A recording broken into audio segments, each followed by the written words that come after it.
大哥，他的移动速度，哼！你该死！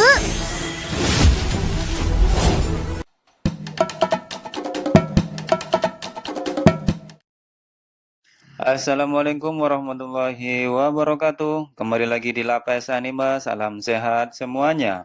Melanjutkan cerita dari Wanji Senzu.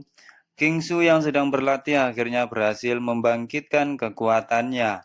Selesai bertapa, dia kaget melihat kondisi dari Rauki yang berubah menjadi es. Menggunakan kekuatan barunya, Kingsu berhasil mengembalikan kondisi dari Rauki. Lalu dia bertanya apa yang sudah terjadi dan di mana pimpinan klannya. Karena Rauki tidak mengingat apapun, mereka berdua kemudian bertanya kepada penjaga gua. Ternyata kedua orang penjaga juga tidak melihat ada orang yang keluar dari tempat tersebut. Karena dihalangi untuk mencari pimpinan klannya, Kingsu kemudian membuat kedua penjaga tersebut tidur dengan jurusnya. 怎么了？ Berpindah kembali dengan pertarungan Jufeng dan Tantai. Jufeng yang menyadari kalau kekuatan mereka tidak sanggup mengalahkan Tantai, berusaha memprovokasinya dengan menceritakan kematian ibu Tantai yang dia bunuh. Jufeng berharap bisa kabur saat Tantai tidak dalam kondisi tenang saat bertarung. Dengan emosi, Tantai menyerang mereka berdua dengan jurus bunganya.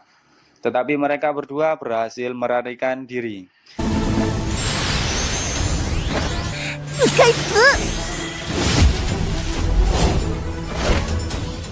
Dengan menggunakan kekuatan ruang yang diajarkan Yechen, Tantai berhasil mengejar mereka dan duel pun dilanjutkan.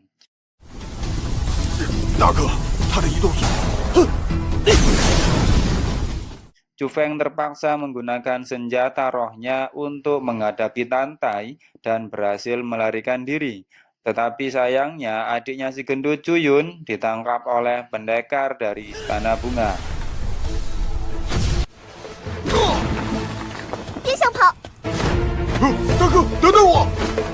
Saat Jufeng berusaha bersembunyi, lagi-lagi dan lagi Tantai berhasil menemukannya dengan jurus ruangnya. Menggunakan jurus mirip Rasengan tetapi berwarna merah yang berukuran besar, dia berniat menyiksa Jufeng. Dia juga menggunakan jurus penghancur jiwa agar si Jufeng hancur sampai ke akar-akarnya, bahkan jiwanya tidak bersisa. Di penghujung sakaratul mautnya, tiba-tiba bos besar dari Danzong yang bernama Yan Hong datang menghentikan jurus Tantai. Disusul kemudian datangnya bos dari kerajaan Beidi untuk menagih utang kepada Yan Hong. Mungkin si Yan Hong belum bayar cicilan panci kayaknya ini. Entah apa janji di antara keduanya, tetapi Yan Hong buru-buru ingin membunuh Tantai. Dia menggunakan jurus bola-bola api biru, tetapi berhasil ditahan dengan jurus seruling dari Tantai. 修炼到如此程度， Yan Hong tidak berputus asa dan kembali menyerang dengan bola api yang lebih besar. Karena kekuatan Yan Hong adalah api ilahi, kekuatan terkuat kedua dari 6 dewa tertinggi, Tantai pun kewalahan menghadapi jurus-jurus dari Yan Hong. Di sini juga terlihat kekejaman dari Yan Hong karena dia juga membunuh Jufeng yang anak buahnya sendiri karena sudah kalah dari Tantai. Tidak lama kemudian Tantai berhasil dikalahkan oleh Yan Hong. 还要执迷不悟？ Yan Hong yang sudah percaya diri akan menang menceramai Tantai kalau dewa yang diikuti oleh Tantai tidak akan datang menyelamatkannya dan Yan Hong akan menyegel jiwa dari Tantai. Di saat yang bersamaan muncullah Yechen dari portal waktunya dan segera melepaskan rantai yang mengikat Tantai. Yechen menyerang Yan Hong dengan mudahnya sampai terjatuh ke tanah. Meskipun dirinya sekarang hanyalah dewa yang menjadi manusia yang akhirnya memiliki kelemahan, namun untuk mengalahkan si Yan Hong sangatlah mudah seperti menghancurkan kecoa. Mantap sekali si Yachen ini. Sudah kesal melihat yang dilakukan Yan Hong kepada Tang Tai, Yachen mengeluarkan jurus pengikat seperti bola ruang waktu yang membuat Yan Hong tidak bisa bergerak dan dengan menggunakan satu jarinya saja, Yan Hong terkena banyak serangan. Dia tidak memberikan ampun kepada Yan Hong meskipun si tua itu sudah memohon ampun. Yachen menyuruh Tang Tai untuk memberikan hukuman terakhir kepada Yan Hong. Namun di saat akan diserang, muncul cahaya yang menyelamatkan Yan Hong. Yachen menyadari kalau itu adalah musuhnya dan mengajaknya bicara. Namun dia malas untuk ngobrol dengan Yachen. Bos Baidi pun akhirnya ikut mundur.